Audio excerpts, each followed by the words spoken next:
Hello, everyone, and welcome to the Worcester Academic Lectures. Today with Professor Andrew Stephan from the Business School. I'm Nir Vulkan. I'm also from the Business School and in Worcester College, and I welcome you all to today's lecture. I'm delighted that Andrew is presenting today. Andrew is the Laureate Professor of Marketing in the Said Business School, and as I said, and a Fellow of Worcester College. He is the Deputy Dean in the Business School for faculty and for research. So pretty much everything, everything important, yes. He is, he's one of the best researchers in the world on marketing, and his research is particularly interested in technology, in marketing, and technologies such as AI, which he's going to talk about today. He is an advocate of data-driven and analytic type of research, and also application of marketing. He, as I said already, is one of the leading academics in the world and was ranked one of the top in the world and definitely #1 in the UK. So we are really, really delighted to have him. He won numerous awards, and he had published more that I can count. And if you're interested in more, you can look at the website in the Business School to find out more detail. And I'm really, really delighted to have him today and to talk about AI, friend or foe. So Andrew, further to you. All right, thank you. Thanks, Nir, for the very kind intro. And it's nice to be here having a chat about AI on, well, the afternoon on a Wednesday for us here in the UK, but I'm guessing some of you are scattered around the world as well. So welcome to you wherever you happen to be tuning in from. So I'm going to spend probably let's say about half an hour sharing some thoughts about AI and so these issues around public acceptance of AI. And then I'll leave a bit of time, probably about 10 minutes or so at the end for any questions. So just to kind of flag that up front, if you do have any questions, there's in Zoom a little, as I'm kind of looking down my screen now as well, a little Q&A button. If you use the Q&A feature, then I'll be able to see questions popping up, and I'll be able to get to those towards the end of the lecture.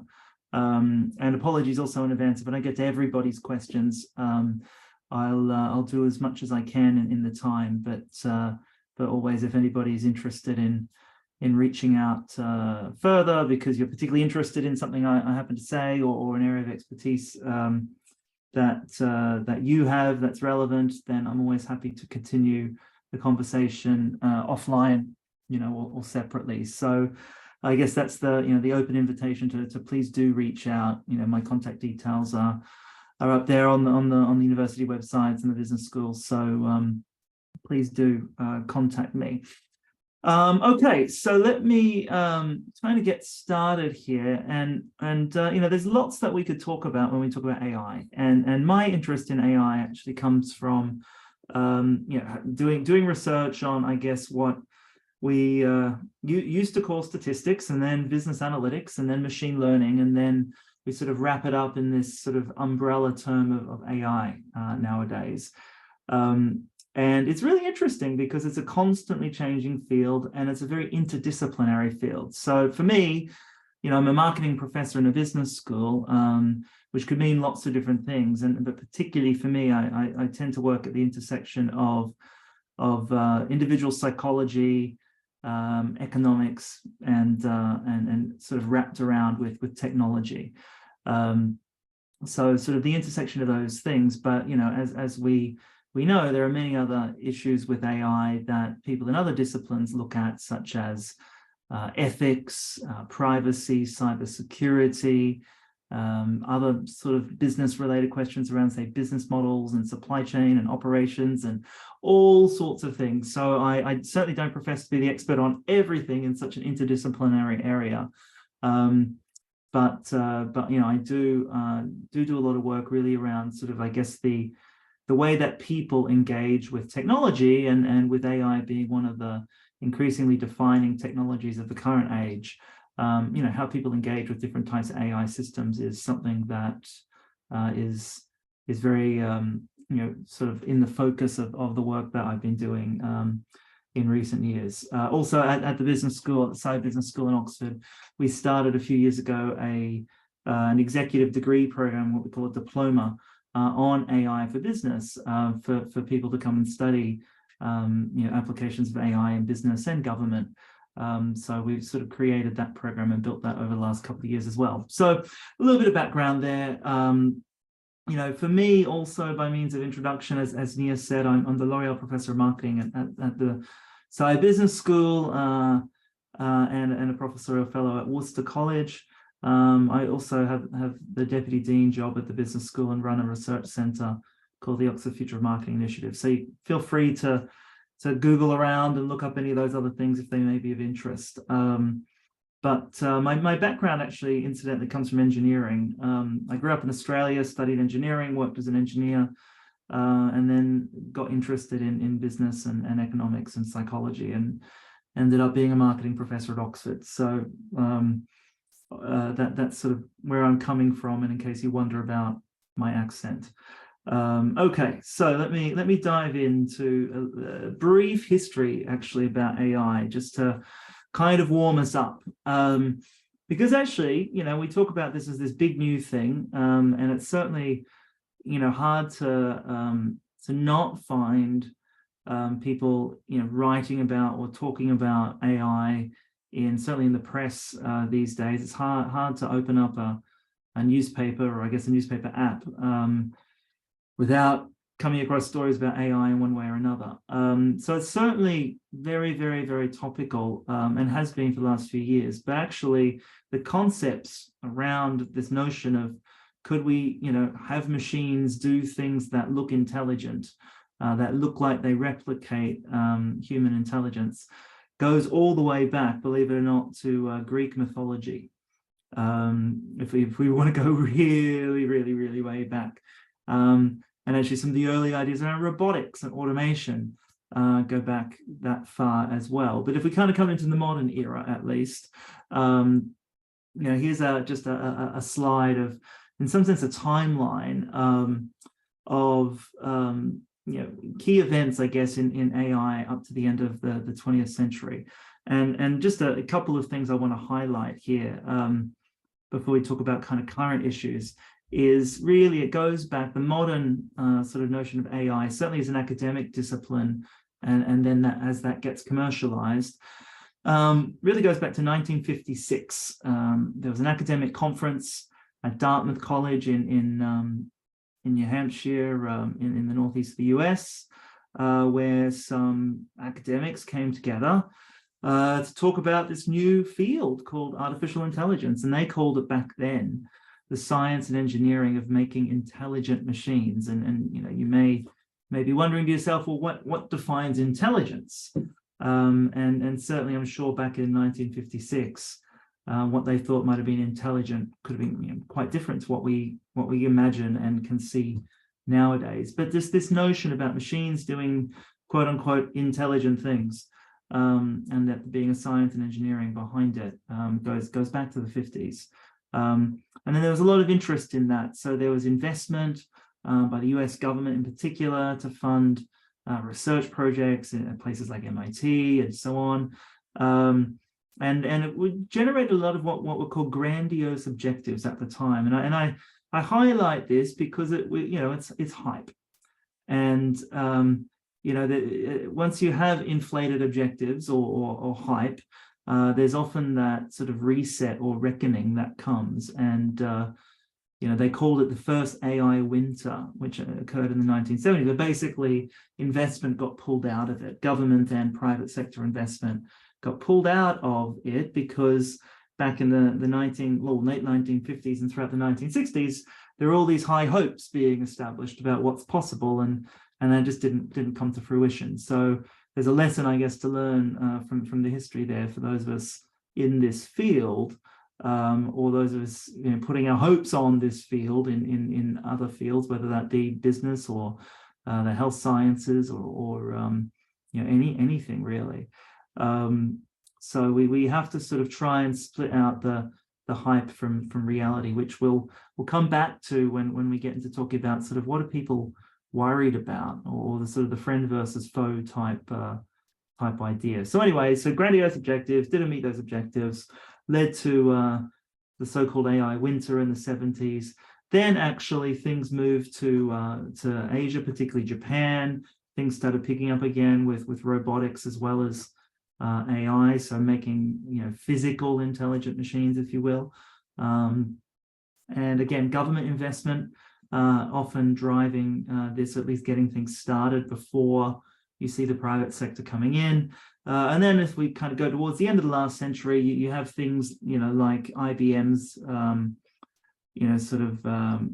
you could call them publicity stunts, but really they were trying to bring the possibilities into kind of the public awareness and to capture the imagination. So, playing Garry Kasparov, the grandmaster in chess, and the IBM's machine Deep Blue defeating him. Playing the game show in the US, Jeopardy, with IBM Watson, and it being better than some of the best players in the history of that game show, which is the general knowledge show. And then actually more recently, those of you who follow this, would be familiar with the work from DeepMind, which is part of Alphabet, the parent company of Google, which did things like AlphaGo. So the very complex board game Go, and its deep learning algorithms figured out a way to beat the world's best player in Go. If anyone hasn't seen a great documentary about that, there's a great documentary. I think you'll find it on Netflix about what happened and sort of this human and computer interaction, which is really quite interesting to think about. So anyway, there's been a lot of stuff going on. Right now, if we look at Google Trends, for instance, this is an interest in AI in business going as far back as Google data provide publicly. We see this sort of hockey stick uptick in the last year or so. Same pattern if we just look at that in general, not just say in business. I should point out, though, I don't think I've got the slide to compare it, but if you did a comparison of interest in AI versus interest in something generic like the weather, interest in the weather still dominates. So it's worth putting it into perspective compared to some other things that people are perennially interested in, even mundane things. But certainly interest over time has been increasing in artificial intelligence as a very general, broad topic. So where are we with this today? So I thought I'd sort of share some definitional thoughts first, just actually so that we're in some sense on the same page before we talk about what I think is the most interesting things around how humans and computers are interacting in this space. And so definitionally, since we're at Oxford, I always like to consult our very own dictionary. It's always cool to work for a place that has a dictionary. But the Oxford English Dictionary doesn't really help us here, sadly. It's a bit of a generic definition, if you ask me. Capacity of computers or other machines to exhibit or simulate intelligent behavior. We get that word intelligent coming up again. Which is not surprising given intelligence is in the phrase itself. But again, this notion that we're expecting the technology, the digital technology, to do something that either is intelligent or looks intelligent, comes across as intelligent, or appears or simulates, as the word is on the page there, some aspects of intelligence. Which again could mean different things. Now, speaking of so-called intelligence, it'd be remiss of me, since we're doing a lecture on artificial intelligence, remiss of me to not mention everybody's favorite at the moment, ChatGPT from OpenAI, which really seemed to sort of, just towards the end of last year, really get the public interested in conversational AI, based on what's called an LLM, a large language model, and this is just the latest generation of these types of big deep learning algorithms that are essentially trained on billions and billions and billions of records, usually stuff that's out there on the internet, essentially, and but they've put the conversational, the chat-based interface on it. So, I thought let's ask Chat GPT what it thinks AI is, and you get what you see in front of you here. But if I was to sort of I'm not going to read it all, but call out a few highlights there. Again, we get this point around, in some sense, mimicking human intelligence, right? So the ability of computers and machines to perform tasks that somewhat are related to human intelligence, or tasks that would normally require that, speech recognition, for instance, decision making, problem solving, and so on. If you think about it, actually, some of those more recent examples from, say, DeepMind, whether it's playing board games or actually playing more complex multiplayer video games, or doing protein folding, or solving protein folding problems, which are otherwise almost intractable. These are all about problem solving, and the idea there really being using the firepower, if you will, or the brute force of very, very sophisticated and powerful machine learning and deep learning algorithms to identify solutions, or optimal solutions, usually in a decision space, if you will. Now, that's different to automating things, which is sort of the next step that you would often consider. So, you could imagine actually a system that gives you a prediction, a potential solution to a problem, or a potential answer to a question. Then it's up to you, the human, to say, okay, well, I'll act on that. I'll follow the guidance, or I'll use that as an input into my decisions, or whatnot. So there's a human in the loop, if you will. There's a human step there. Sort of, we're taking the advice and then deciding what to do with that. Then sort of that's distinct from, but obviously related to, if you would just automate the action then. So, in some sense, the machine, if it works out, that the best solution to a problem, with a high probability is X, then, if possible, you could just have it then sort of implement X automatically for you. And that's what we see, by the way, all the time in our daily lives, and getting towards thinking about public acceptance here, for sort of the regular person, out there in the general public. AI and machine learning driven recommendation systems with automated actions, if you will, decide all sorts of things, from what we see when we log into or go into the app on our phone to check out Instagram, for example. What shows up in our feed, what ads do we see, and so on. These are all consequences of, or outputs of those systems, and that's how these platforms can operate at that scale. Now, we also know there's dangers of that in terms of what these systems can then learn about their users and the sorts of content that they provide those users, and sometimes that can be harmful and dangerous and so on, which we'll get to talking a little bit about. But the idea is that there's predictions that are being made, and then either we as humans can take those predictions on board as advice, if you will, or we can have the machines then automate those predictions into some kind of action.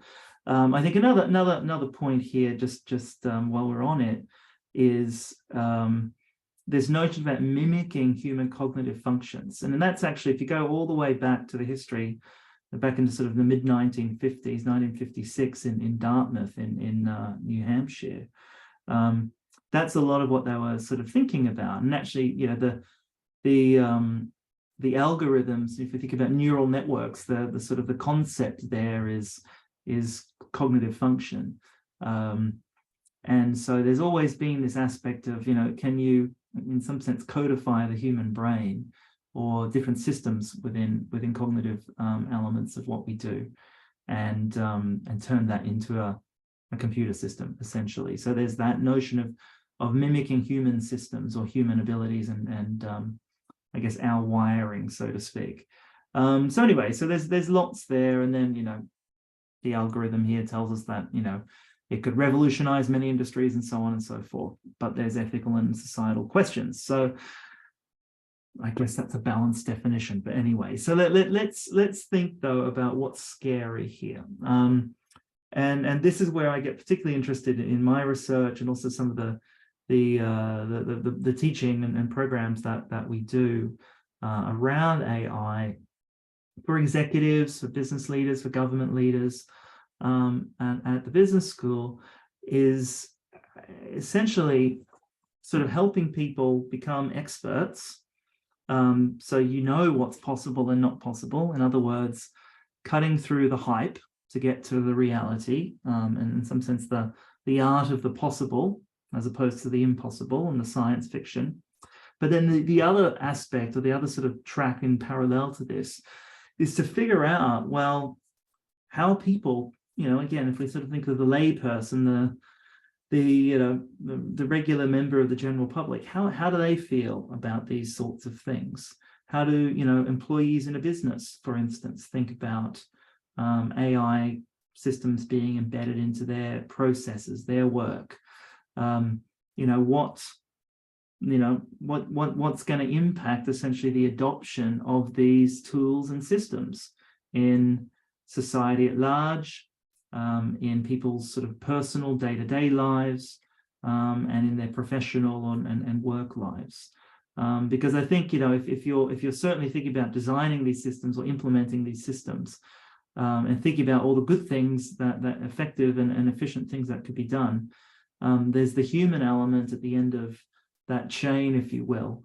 That's really, really, really important. And in fact, the sort of the big principle that I always have around thinking about AI in practice is that we have to have a humans first, what I call a humans first approach, or human-centric approach to this. And a way to start to think about that is, okay, well, what would the person, walking down the street, think about when you ask them, what is AI and how do you feel about it? And this is indeed some of the things that we actually do to help us understand this. And I'll give you some examples. To continue, though, the theme of asking AI itself, just for fun, before the webinar, I did ask ChatGPT again, and why are people scared of AI? Fear of the unknown, science fiction, which sets up usually scary dystopian futures that people might be worried about. A lot has been said actually in probably the last not just 5 years, maybe longer, around job displacement, taking our jobs, AI replacing human capital or human labor with other forms of capital. I think the debate there has shifted more actually towards sort of a more symbiotic existence about how can data and machine learning and AI be used to complement human ability, and how can human ability be used to complement those systems as well. So it's more of working in tandem and freeing up sort of human time to do things that humans are best at versus what could be automated with AI, for example. So I guess the idea of putting people out of jobs has shifted more towards this notion of what I would actually call augmented intelligence, sort of the combination of humans and machines. People feeling a lack of control, the fourth point there, lots of ethical and privacy concerns, which is, I think, very much related to fear of the unknown. So there's lots of things that people might be worried about, and it's not just from watching the Terminator movies or the Matrix films or whatever else. It's real stuff that concern people. And to kind of give you some more examples, so one of the things we always do in our AI for business program, in one of the modules, is it's usually sort of a group of about 40 or so people from the private sector and the public sector, all pretty experienced and pretty senior.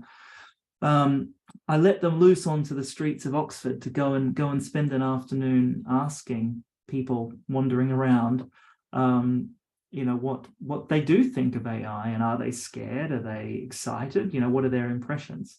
Now, this is by no means a scientifically representative sample of anything. It's walk around Oxford, so you're going to get the sort of the cast of characters you find wandering around the streets of Oxford that we all know.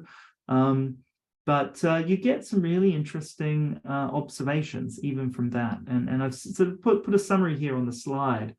And I guess the image there, says it all, though, in terms of the idea of there's a lot of head in the sand kind of attitudes here. Sort of a lot of people going, look, I don't really know what it is, but I got better things to do, essentially. But then if you probe a little bit further, and if people do think more about it, you kind of see these tensions. There's sort of this people who have very concrete fears about things, often to do with unethical use of these systems. So actually the humans using them badly, as opposed to sort of the robots taking over the world sort of thing, versus people being quite oblivious. There's often a sense of there's risk related to those fears versus people who see a lot of upside, and it's the more positive, optimistic view of, well, it's revolutionizing, this industry or that industry, or it changed my life or whatnot. Skepticism versus optimism, I suppose, is very similar there. Apathy versus excitement. The apathy one actually see quite a lot. People just don't care, so that's always a useful thing for people who are taking actually doing a degree on AI, to realize that, there's a lot of people out there who just have got better things to think about, even though in one way or another, AI touches their lives in significant ways on a daily basis. There's this dystopian versus it's benign, it's harmless kind of thing. There's a sense that it's out there versus it's invisible, and so on. So, people, if I was to sort of summarize, though, what we do find from this sort of little exercise that we do and have done, many, many, many times now, and other research on this as well, with more representative samples. What we see is a lot of, positive and negative tensions, often within the same person, which speaks to, frankly, a lot of uncertainty or confusion. But it's not necessarily fear. Some of it is, but it's usually not that extreme an emotional response. It's not that people are really running scared of these things. They're wary of them. They're not quite sure about them. And if we're talking about what shows up on their Instagram feed or on TikTok, or how Siri works on their phone or something like that, these are all pretty benign, and people don't really care that much by and large. But if we think about this in more consequential contexts, one of which I'll give you an example of in a second, then that sort of either head in the sand or apathy, or sort of just general sense of uncertainty related unease, is a bit concerning, particularly when AI is giving people recommendations that they then need to follow or not follow. And we see this in particular, I'd say in a particularly consequential area within medical diagnostics. There's some really interesting research that has been coming out of some people who do research on consumers and consumer psychology.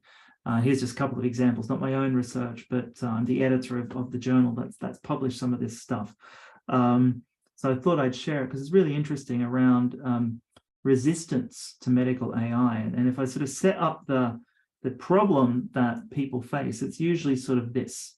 Suppose you're getting a diagnosis. You've had an X-ray, you've had an MRI. There's some diagnostic data. And what they usually do in these studies is they ask patients, what would you prefer, and which diagnosis would you be more likely to believe and then comply with in terms of a treatment plan, in fairly minor acute sorts of treatment categories, but also some very serious and chronic categories as well. And so sort of it's do Do you prefer the doctor and to the doctor only? So the physician's diagnosis and treatment plan. Do you prefer the one recommended by AI, or do you prefer a combination? Now, interestingly, when you ask people who know something about AI, they'll usually say B or C.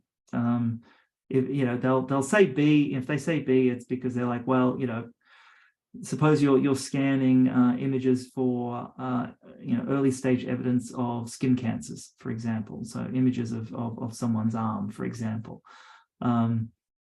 Generally speaking, we know that the image recognition algorithms for that are better than the human eye. So if you know that, you would hopefully have confidence that that's the way to go. Others would say C, because they say, well, actually, maybe the doctor needs the recommendation from the AI, but the doctor's the best person to deliver the news. So that human-centric approach. But very few experts will say A. But if you go and ask general people, they'll say A. They'll say they prefer the doctor. And what's interesting in this research, actually quite a lot of research that's been done over the last few years in this context and related ones, to try and understand that, is there's this psychological explanation for it, or mechanism for it, called uniqueness neglect. And I'll pop that up on the screen for you, but basically it's people think that they're very special. We all think we're unique, and therefore we think that algorithms that are essentially designed to average things are going to be not really customized to us. So it's sort of this concern that AI is not taking into account my own personal characteristics enough. So therefore, what it's giving is going to be a suboptimal recommendation. Whereas the doctor would be, more capable of really, knowing me, listening to me, thinking about me, and I guess integrating that with their own experience and other cases that they've seen over their career, and they come up with a more kind of customized or personalized diagnosis and treatment plan. And so there's this perceived notion that algorithms aren't able to customize to individuals, to unique individuals, that actually drives a lot of resistance to AI in very consequential contexts such as medical diagnosis and treatment. And it's particularly stronger, as it says there on the slide, for people who really do see themselves as more unique. So for people who think that they're kind of, the average Joe or the average Jane, this is a weaker effect. They tend to actually be okay with it because they think that this, it works for them. But for people who think that they're pretty different, which is a lot of people, and particularly younger people, incidentally, you see this being a stronger driver of resistance. So, the question then is, what do you do about that?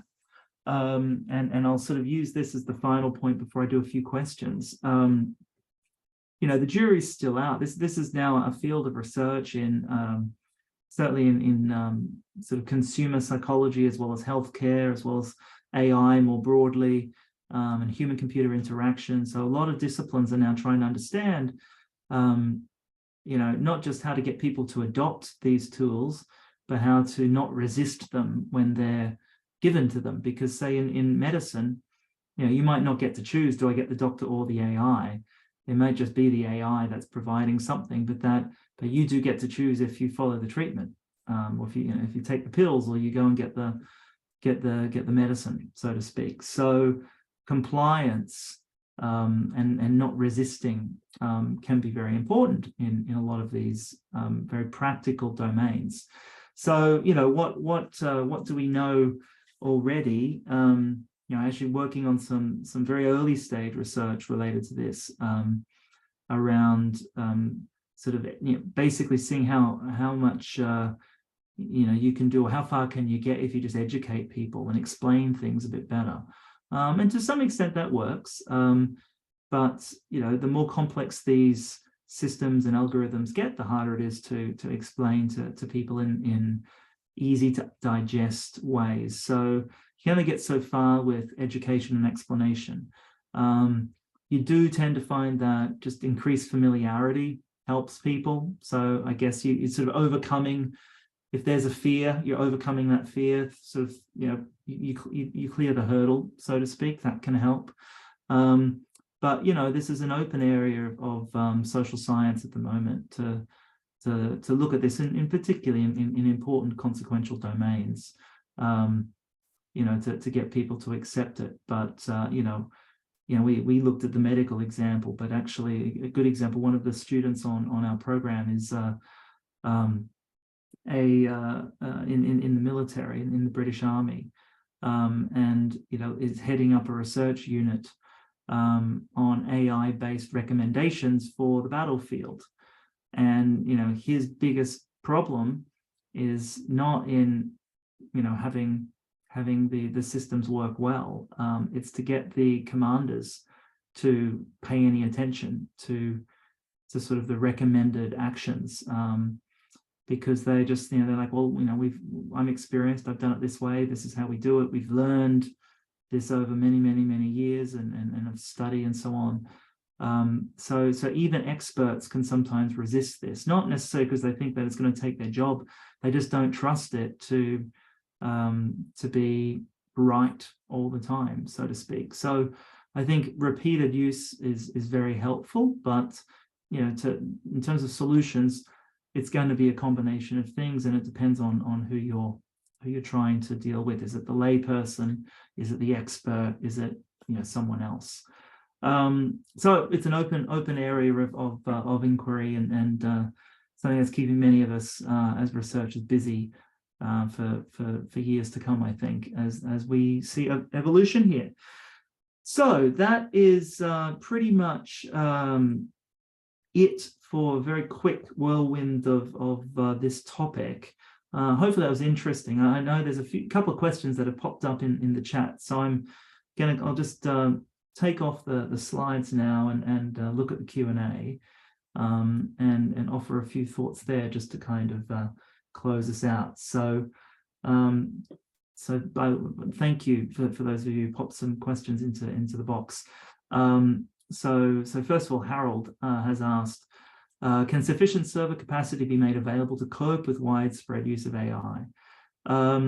Yeah, this is one of the things, like when we talk about the raw ingredients of AI, it's data, it's algorithms, it's people, and it's power, computing power. And what's really spurred the growth in recent years and the increased sort of rapidly increasing sophistication of what's possible is improvements in not just server capacity, but in processing capacity and the cost. So it's the economics. So the cost of cloud computing in particular coming down.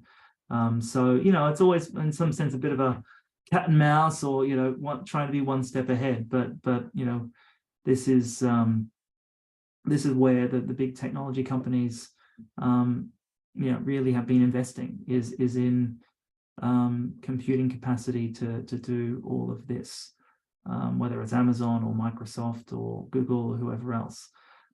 So at the moment, but we don't have the capacity to do lots of things necessarily on a smart device like can't see on the screen, like an iPhone. But that keeps on getting better as well, in terms of, and that becomes important in terms of things like privacy. So to do on-device, or what's called edge computing, on-device processing of biometric data, for example, is what Apple, for instance, does with Face ID. So your face is never being sent to a server; it's being the AI is embedded on the device itself to do that authentication for logging in and so on. So yeah, you can centralize a lot of the power, and that's been the model. But edge computing or decentralizing that power into devices is increasingly possible with the technology getting better. So thanks for that. Another question comes from Ricky about exams and so on. So, it's acceptable for students to use calculators in maths exams to do the dumb heavy lifting. Do you think the use of AI should be okay for students in humanities for the same reasons? Well, I could tell you that this is a hot debate in every university I have been talking to lately, including our very own in Oxford. All the way from the proctors and the exam schools and so on, looking at this all the way down into the various departments and colleges, coming up with policies on, ChatGPT is really what prompted all of this. There's been some examples of professors actually at the University of Pennsylvania in the US.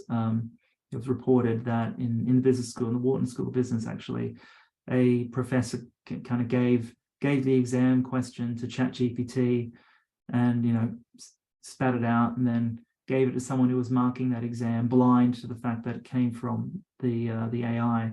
I think it got a B or a B plus, something like that. So it passed the course, which rings alarm bells then if you're setting take-home exams or assignments to students. And so this is something that our industry here, our world is trying to figure out.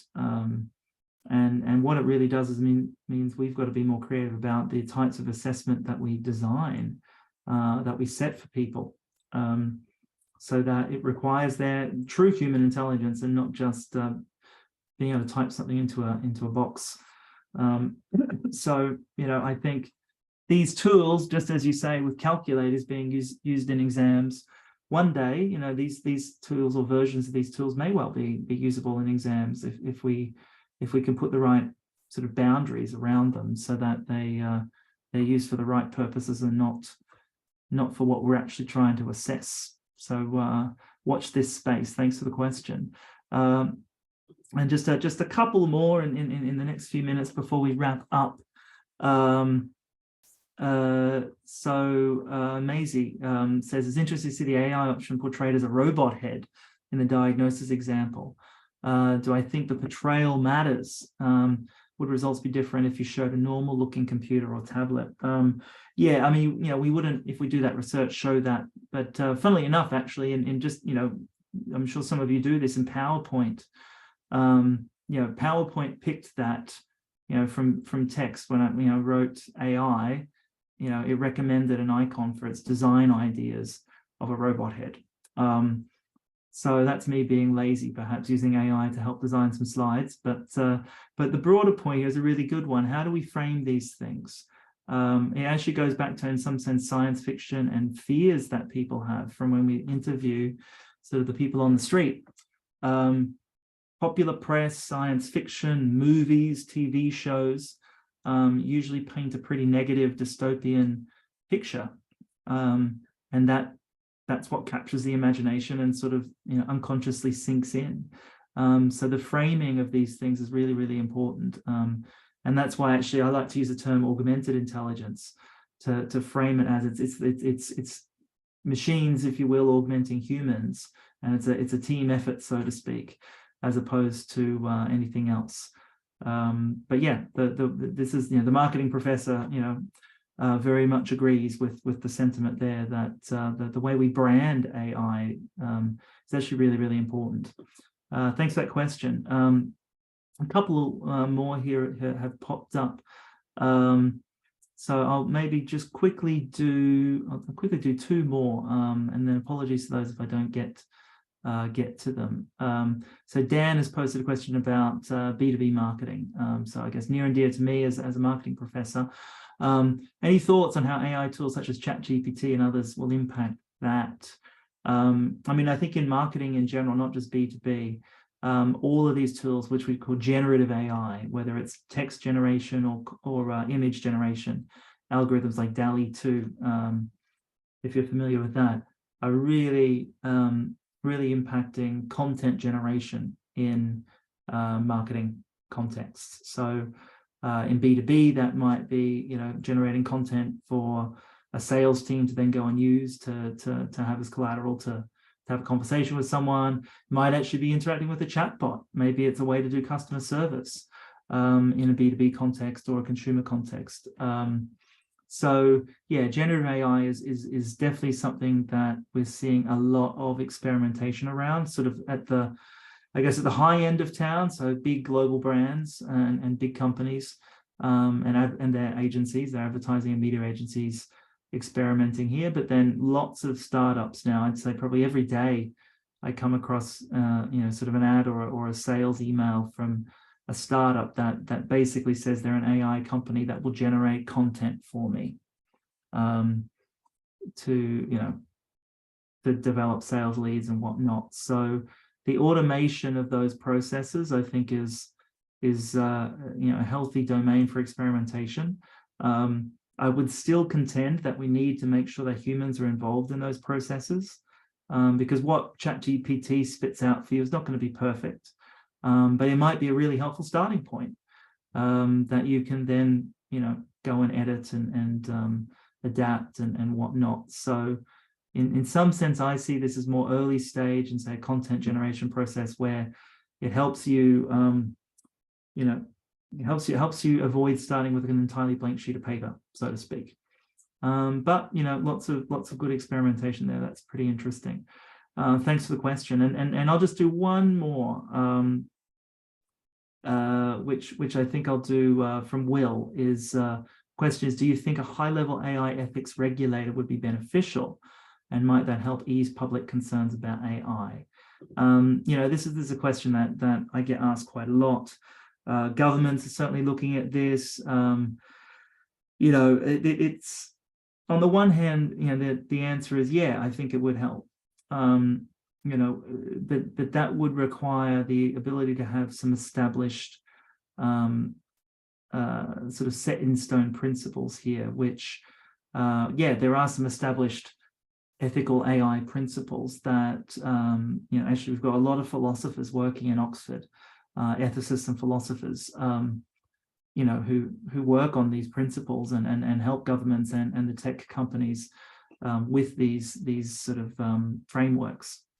But the issue in practice is that you've got to bring them into very practical terms and for regulation to work. And so you can have good principles, but then as these systems keep on evolving and new things keep on happening, what we tend to see is in practice, you get sort of the need to constantly be updating these the operationalization of these principles. So that's not a reason to not have some kind of centralized approach. I think we're definitely starting to see that, in countries, including the UK, at least, with setting up, AI strategies for the whole country, setting up, capabilities within existing regulators to start to understand better what AI is doing and can do and won't do and so on. So we're definitely moving in that direction.